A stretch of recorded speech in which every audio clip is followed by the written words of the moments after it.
Indigo ने Kangra airport के लिए शुरू की हवाई सेवा। केंद्रीय मंत्री ने वर्चुअली दिखाई दिल्ली धर्मशाला इंडिगो फ्लाइट को हरी झंडी। इंडिगो की उड़ान से राज्य की आधी आबादी को होगा फायदा, बड़े एयरपोर्ट से होगी।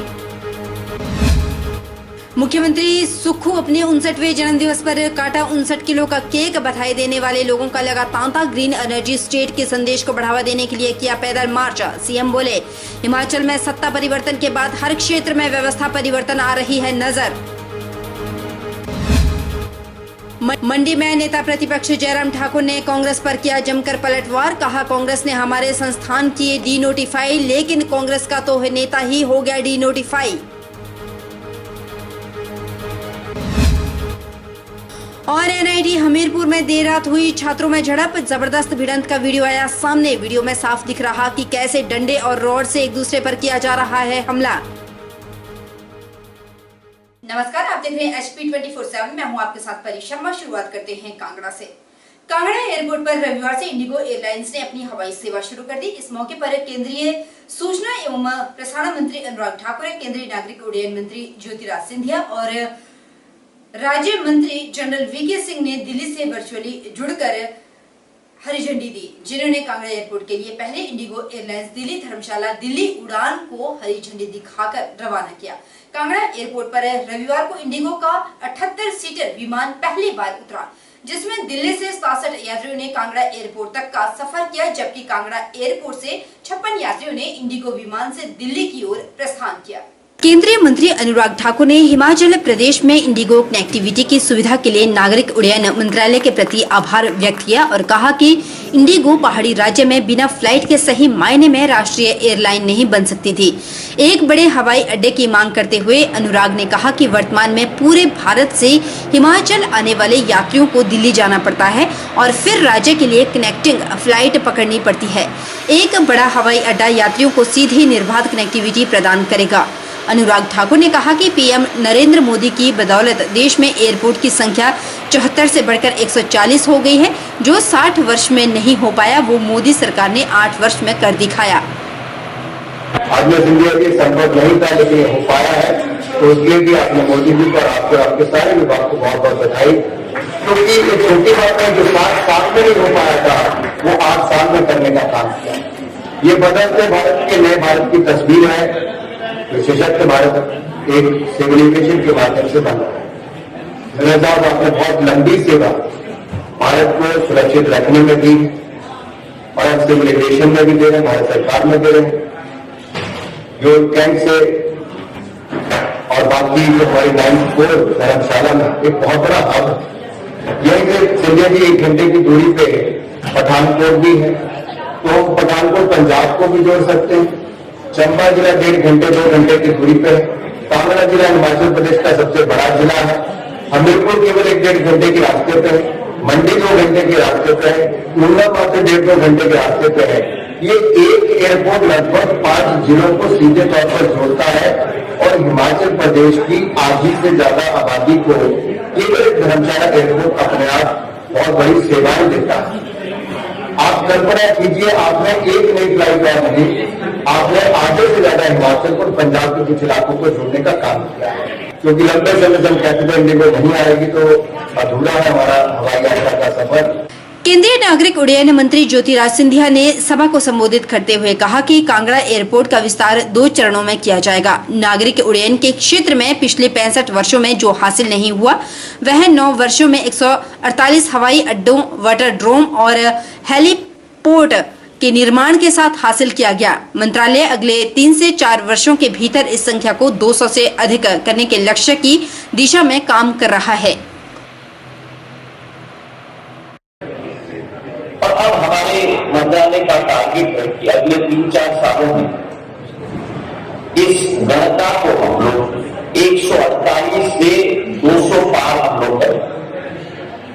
और ये प्राथमिकता केवल देश के मेट्रो एयरपोर्ट्स को नहीं, लेकिन देश के दूर दराज एयरपोर्ट्स, लास्ट माइल कनेक्टिविटी को हमको देनी होगी, जिसके आधार पर प्रधानमंत्री जी की सोच और विचारधारा कि हर नागरिक को नागर विमानन सेवा की उपलब्धता हम लोग दे पाए और यही पूरे देश की आम नागरिक योजना की एकमात्र लक्ष्य और एकमात्र संकल्प इसके आधार पर। बता दें कि यह विमान सेवा समाप्त के 7वें दिन कांगड़ा एयरपोर्ट के लिए सेवाएं देगी। यह सेवा दिल्ली से सुबह 8:25 पर कांगड़ा एयरपोर्ट पहुंचेगी और हर दिन वापस 8:50 पर दिल्ली वापस जाएगी। जबकि इंडिगो की ओर से एक अन्य हवाई सेवा भी शुरू की जा रही है, जो कि सोमवार से आरंभ होगी और सप्ताह में 4 दिन यानी सोमवार, बुधवार, वीरवार और शुक्रवार को अपनी सेवाएं देगी, जिसका समय 12:55 कांगड़ा पहुंचने का है और 1:15 वापस दिल्ली जाने के लिए रवाना होगी। हिमाचल प्रदेश के मुख्यमंत्री सुखविंदर सिंह सुक्खू ने आज अपना जन्मदिन मनाया। मुख्यमंत्री बनने के बाद यह उनका पहला जन्मदिन है। मुख्यमंत्री ने अपने सरकारी आवास ओक ओवर पर 59वें जन्म दिवस के मौके पर 59 किलो का केक काटा। इस दौरान मुख्यमंत्री सुखविंदर सिंह सुक्खू को बधाई देने वाले लोगों का तांता लग रहा। मुख्यमंत्री सुखविंदर सिंह सुक्खू ने बधाई देने के लिए पहुंचे सभी लोगों का आभार व्यक्त किया। मुख्यमंत्री सुक्खू ने कहा कि आज सुबह उन्होंने ग्रीन एनर्जी स्टेट के संदेश को बढ़ावा देने के लिए राज्य सचिवालय से ओक ओवर तक पैदल मार्च किया। मुख्यमंत्री सुक्खू ने कहा कि उनकी सरकार प्रदेश को ग्रीन एनर्जी स्टेट बनाने के लिए प्रतिबद्ध है। हिमाचल प्रदेश में पर्यटन की अपार संभावनाएं हैं। प्रदेश में उनकी ओर से पेश किए गए बजट में ग्रीन एनर्जी स्टेट बनाने के साथ साथ पर्यटन को बढ़ावा देने की भी बात की गई। मुख्यमंत्री सुक्खू ने कहा कि हिमाचल प्रदेश में सत्ता परिवर्तन के बाद लोगों को हर क्षेत्र में व्यवस्था परिवर्तन नजर आ रही है।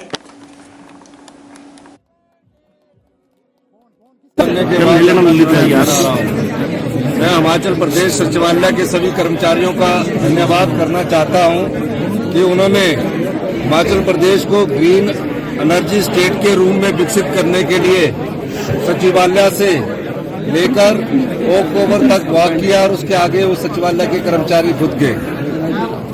हमारा ध्येय ये होना चाहिए कि हिमाचल प्रदेश के वातावरण को देखते हुए, हिमाचल प्रदेश की स्वच्छ जलवायु को देखते हुए जो हमने ग्रीन एनर्जी से रिलेटेड अपना बजट प्रस्तुत किया है, उस दिशा में हम सब लोगों को आगे बढ़ना है।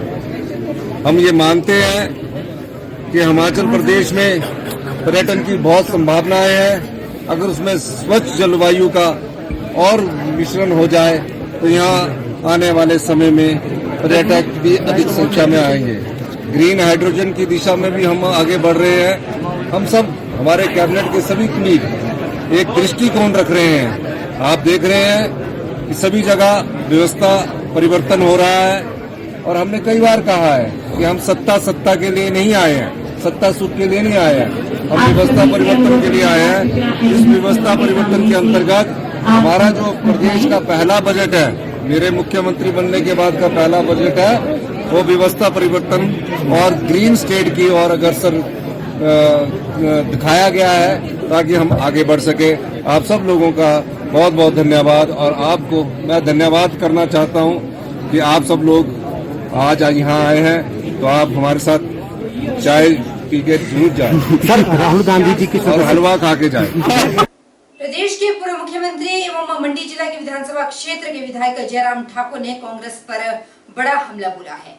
जयराम ठाकुर ने कहा कि जिन लोगों ने हमारे संस्थान खोले हुए डीनोटिफाई किए हैं, लेकिन आज कांग्रेस पार्टी का एक वरिष्ठ नेता ही डीनोटिफाई हो गया।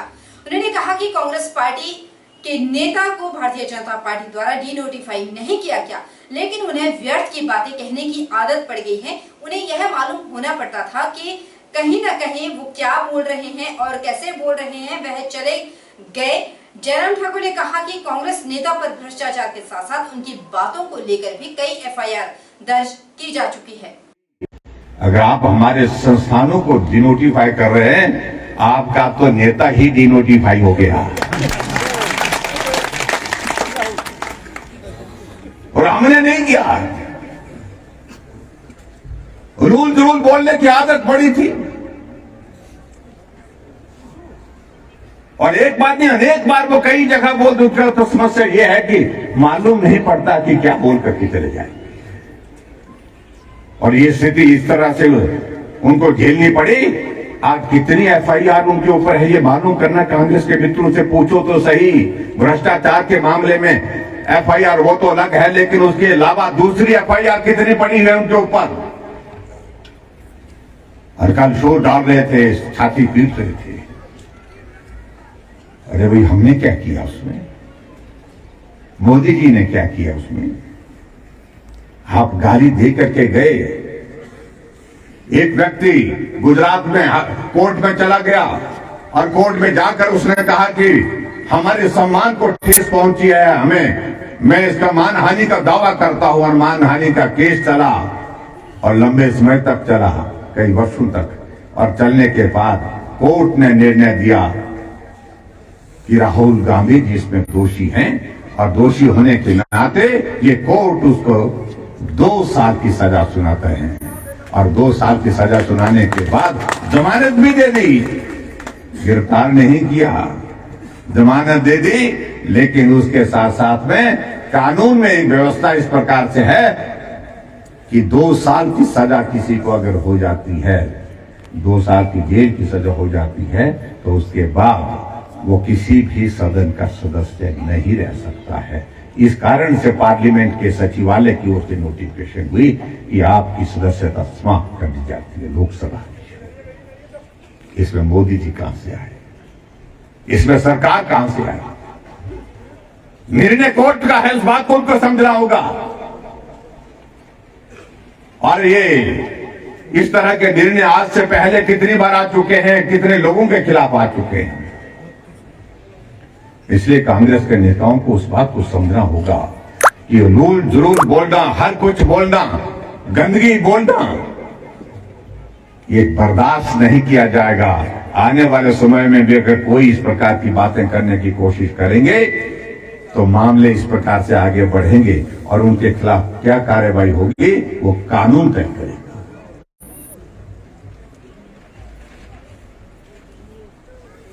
अभी आजकल हमारा बजट सत्र चला है। कल मैंने जब विधानसभा के अंदर इस मामले को उठाया तो भाग गए कांग्रेस के लोग नारा लगाते हुए, और विधानसभा अध्यक्ष को विधानसभा को बीच में स्थगित करना पड़ा। हमने कहा जवाब दीजिए, कभी भी कहीं भी संवैधानिक व्यवस्था के अनुसार कोई भी एजिटेशन, कोई भी प्रोटेस्ट होता है, संवैधानिक पद पर मुख्यमंत्री होता, मंत्री होता, वो कभी उसमें पार्टिसिपेट नहीं कर सकते। कल मुख्यमंत्री भी काली पट्टी लगा करके नारे लगा रही थी। आज मंडी में देश के सबसे बड़े कार्यक्रम मन की बात में प्रधानमंत्री नरेंद्र मोदी का संबोधन सुना गया। प्रधानमंत्री ने मेडिकल साइंस के महत्व, नारी शक्ति से प्रेरणादायक प्रयास और ऊर्जा सहित विभिन्न महत्वपूर्ण बातें बताई। नेता प्रतिपक्ष ने बताया कि पीएम इतने व्यस्त होने के बावजूद भी कार्यक्रम को लगातार कर रहे हैं और उन्होंने आज तक एक भी राजनीतिक बात नहीं की। पीएम ने कहा कि जिस मुद्दे पर उन्होंने चर्चा की है वे हमेशा देश के हित के लिए होता है।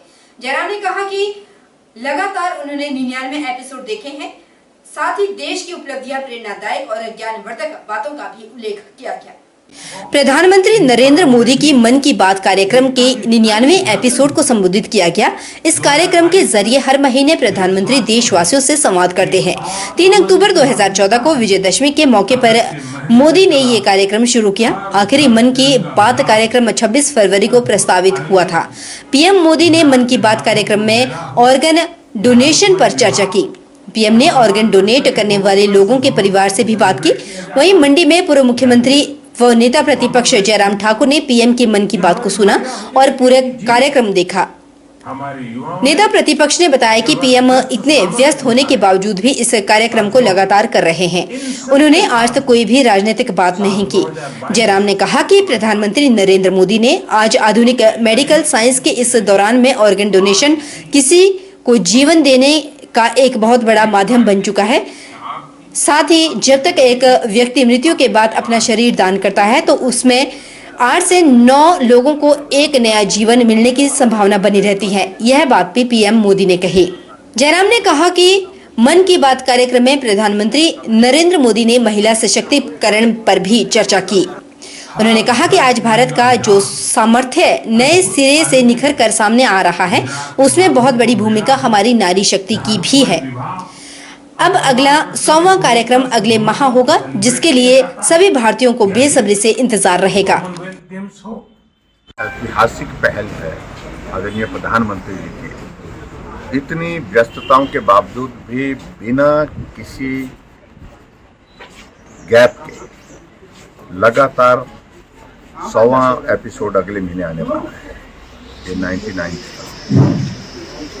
और इसमें पूरे देश भर के लोगों को किस प्रकार से अलग अलग क्षेत्र से समाज के काम में जोड़ना, जिन लोगों ने अच्छा काम किया है उनको प्रोत्साहित करना, एनकरेज करना, किसी ने नया इनिशिएटिव लिया है उनको देश के सामने उनका उदाहरण पेश करना, ऐसे बहुत सारी चीज़ों को लेकर के इस मन की बात के माध्यम से पूरे देश के लोगों को, करोड़ों लोगों को प्रेरणा मिलती है दूसरे के जीवन से सीखने की। और सबसे बड़ी बात है कि इसमें कभी भी कोई भी राजनीतिक ना बात हुई तो ना राजनीतिक चर्चा हुई।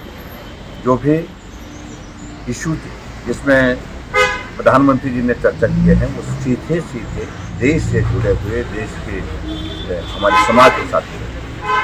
मैं आदरणीय प्रधानमंत्री जी को बहुत बहुत बधाई देता हूँ और एक ऐतिहासिक कार्य जो है वो आगे बढ़ कर के पूरे देश के लोगों का मार्गदर्शन कर रहा है और सबको प्रोत्साहित कर रहे हैं आगे अलग अलग फील्ड में काम करने के लिए। और निश्चित रूप से हम सब लोगों के लिए ये सौभाग्य की बात है। आज हमने भी लगातार इस एपिसोड जब से शुरू हुआ है सारे कार्यक्रम आज तक हमने भी देखे हैं। अगले महीने हम भी 100वें उस मन की बात के जो है वो कार्यक्रम को देखेंगे और प्रधानमंत्री जी को बहुत बहुत बधाई। कृषि एवं पशुपालन मंत्री चंद्र कुमार ने कहा कि प्रदेश में पशुपालन व्यवसाय को लाभकारी बनाने के लिए प्रदेश सरकार राज्य में नए मिल्क प्रोसेसिंग प्लांट स्थापित करने के साथ साथ पुराने दुग्ध संयंत्रों को आधुनिक तकनीक से विकसित करेगी। यह जानकारी कृषि एवं पशुपालन मंत्री चंद्र कुमार ने ज्वाली विधानसभा क्षेत्र के तहत हार में पशुपालन विभाग द्वारा राष्ट्रीय पशुधन मिशन कार्यक्रम के अंतर्गत आयोजित जिला स्तरीय जागरूकता शिविर में बतौर मुख्य अतिथि शिरकत करते हुए कही। कृषि मंत्री ने कहा कि पशुपालकों की सुविधा के लिए धर्मशाला के नजदीक ढगवार स्थित मिल्क प्रोसेसिंग प्लांट की आधुनिक तकनीक से अपग्रेड किया जाएगा। प्रदेश में डेयरी फार्मिंग को आधुनिक तकनीक से विकसित करने के लिए विदेशी विशेषज्ञों की सहायता ली जाएगी, जिसके लिए शीघ्र ही उनके नेतृत्व में विभागीय टीम डेयरी फार्मिंग में विश्व में अपनी पहचान बना चुकी देशों का भ्रमण कर वहां की उच्च तकनीकों के बारे में हासिल जानकारी भी होगी। कृषि मंत्री ने कहा कि महिलाओं को आत्मनिर्भर और आर्थिक रूप से समृद्ध बनाने के लिए गांवों में डेयरी फार्मिंग व्यवसाय को सुदृढ़ किया जाएगा। साथ ही प्रदेश सरकार पशुपालकों से दूध खरीदने के लिए विशेष प्रबंध करेगी, जिसके लिए गांव में महिलाओं की समितियों का गठन कर उन्हें हर सहायता उपलब्ध करवाई जाएगी। इन समितियों का पूर्ण जिम्मा महिलाओं के पास रहेगा, जो दुग्ध खरीद और इसके विपणन की सारी व्यवस्था का संचालन सुनिश्चित करेंगी। कि हम रिकॉर्ड टाइम के ऊपर ये व्यवस्था जो है वो हिमाचल प्रदेश में डेयरी को जो है वो सबसे ज़्यादा हम डेवलप करने का ये मैं आपको और जो हमारे नौजवान हैं जो डेयरी की तरफ आएंगे उनको हमको सुविधा मिलेंगे, मॉडर्न जो है वो उनके शेड बनाएंगे और इसके साथ साथ ही हम जो है वो अच्छी जो है वो उनको डाइट भी देंगे, क्योंकि ये जो हमारे पास जो फीड जो आती है पशु की कई बार अच्छी फीड नहीं आती है। हम स्टैंडर्ड की फीड जो है वो पशुओं को देंगे और जैसे कि गोड्रेज वगैरह वाले अच्छी फीड बनाते हैं। हमारे लोग भी फीड बना रहे हैं, लेकिन मैंने कहा कि अगर आप उस स्टैंडर्ड से फीड नहीं बनाएंगे तो मैं आपसे कोई जो है वो आपकी फीड को नहीं पशुओं को दूँ। उसके लिए हम सब्सिडाइज रेट के ऊपर आप लोगों को फीड भी देंगे पशुओं के लिए। यहाँ रुकेंगे छोटे से ब्रेक के लिए। ब्रेक के उस पर जल्द लौटेंगे, बन रही हमारे साथ।